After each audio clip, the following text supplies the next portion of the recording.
नमस्कार। कभी ये सवाल मन में आया है कि हम कैसे बनते हैं? मतलब जो हम आज हैं, ये सोच, ये महसूस करने का तरीका, ये सब कहाँ से आता है? आज हम इसी बड़े सवाल की तह तक जाने की कोशिश करेंगे। और देखिए, ये सिर्फ किताबों की बातें नहीं हैं, है ना? ये तो हमारी रोज की जिंदगी से जुड़ा है कि हम सीखते कैसे हैं, सही गलत का फैसला कैसे करते हैं और सबसे जरूरी, एक दूसरे से बात कैसे कर पाते हैं। चलिए आज इन्हीं सवालों के कुछ सबसे दिलचस्प जवाबों को टटोलते हैं। और इस सफर में हमारा साथ देंगे विकासात्मक मनोवैज्ञानिक के 4 दिग्गज। सबसे पहले स्विट्जरलैंड के जीन पियाजे, जो हमें बताएंगे कि हमारा दिमाग, हमारी सोच कैसे विकसित होती है।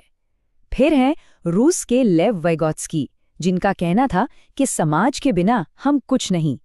इसके बाद आएंगे अमेरिका के लॉरेंस कोलबर्ग, जो नैतिकता के बनने की कहानी सुनाएंगे। और आखिर में नोआम चॉम्स्की, जो भाषा के सबसे बड़े रहस्यों में से एक को सुलझाएंगे। तो हमारा आज का सफर कुछ ऐसा रहेगा।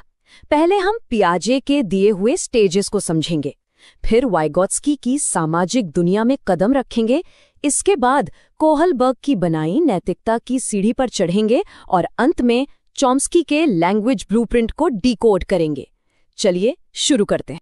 तो सबसे पहला पड़ाव जॉन पियाजे के स्टेजेस। पियाजे का एक बहुत ही दिलचस्प आइडिया था। वो कहते थे कि हर बच्चा एक छोटा साइंटिस्ट होता है। हाँ बिल्कुल, उनके हिसाब से बच्चे बस चुपचाप जानकारी लेते नहीं हैं, बल्कि वो तो एक्टिवली, मतलब खुद से इस दुनिया को समझने के लिए अपनी थ्योरी बनाते हैं, उन्हें टेस्ट करते हैं।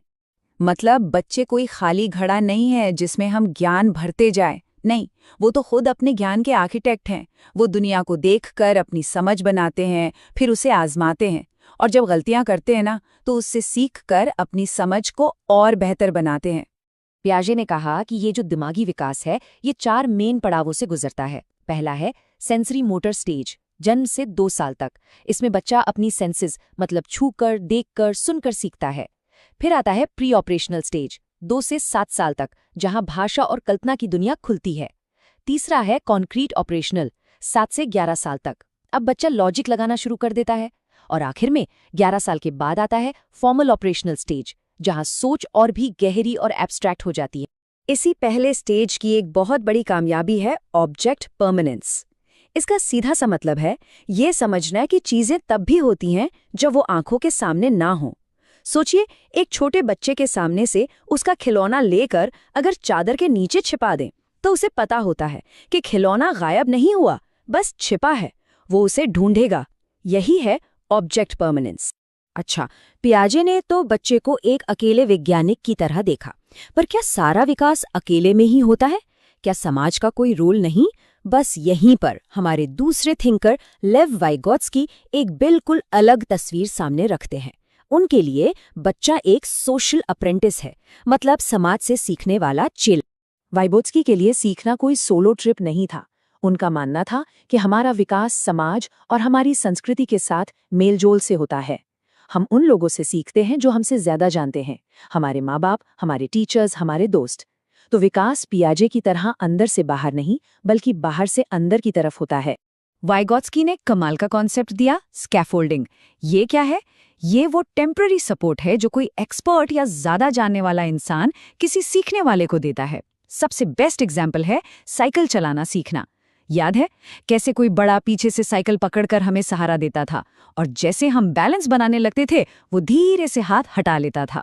बस यही मदद, यही सहारा स्कैफोल्डिंग है। आपने भी बच्चों को खेलते खेलते खुद से बातें करते हुए देखा होगा, है ना? वाइगोत्स्की कहते हैं कि ये कोई कंफ्यूजन नहीं है, ये है प्राइवेट स्पीच। ये तो बच्चों के लिए एक बहुत जरूरी टूल है, जिससे वो अपने विचारों को ऑर्गेनाइज करते हैं और अपने कामों को एक दिशा देते हैं। चलिए अब दिमागी और सामाजिक विकास से आगे बढ़ते हैं और चलते हैं हमारे तीसरे पिलर की तरफ, लॉरेंस कोलबर्ग की मॉरल लैडर, यानी नैतिकता की सीढ़ी। कोलबर्ग ये समझना चाहते थे कि सही और गलत को लेकर हमारी जो समझ है वो वक्त के साथ कैसे बदलती है, कैसे मैच्योर होती है। और इसे समझने के लिए उन्होंने एक बड़ी मशहूर कहानी का इस्तेमाल किया, हाइंज डिलेमा। कहानी कुछ यूं है, हाइंज नाम का एक आदमी है, उसकी पत्नी बहुत बीमार है, मरने की कगार पर है। एक दवा है जो उसे बचा सकती है, लेकिन जो केमिस्ट उस दवा को बना रहा है वो उसके इतने ज्यादा पैसे मांग रहा है जो हाइंज के बस के बाहर है। तो अब सवाल ये है कि क्या हाइंस को अपनी पत्नी की जान बचाने के लिए वो दवा चुरा लेनी चाहिए? देखिए, कोलबर्ग के लिए जवाब हाँ है या ना, ये जरूरी नहीं था। उनके लिए जरूरी था क्यों, लोग अपने जवाब के पीछे क्या कारण, क्या तर्क देते हैं।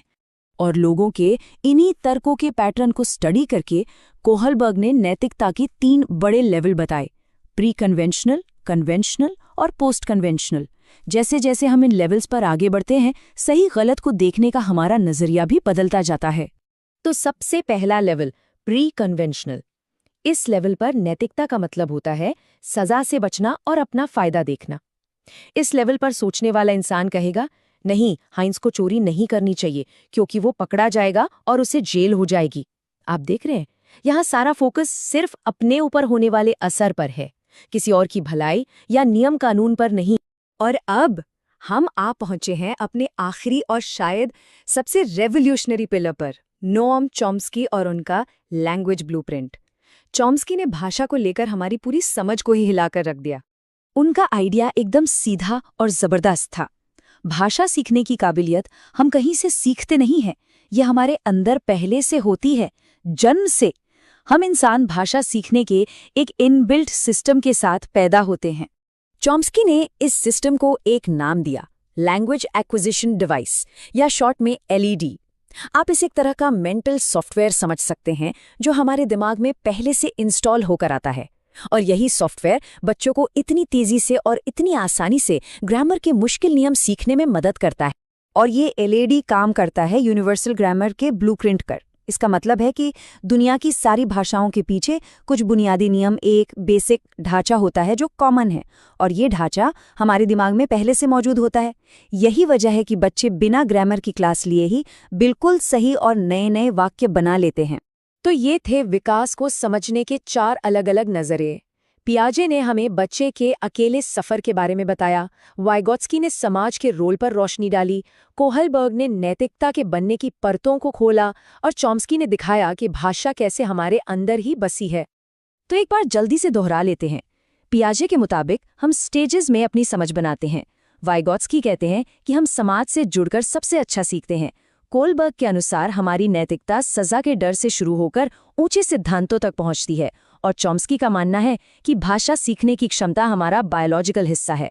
तो आखिर में ये सवाल हमारे सामने है, इन 4 पिलर्स में से कौन सा हमारी अपनी ग्रोथ की कहानी को सबसे बेहतर तरीके से बताता है?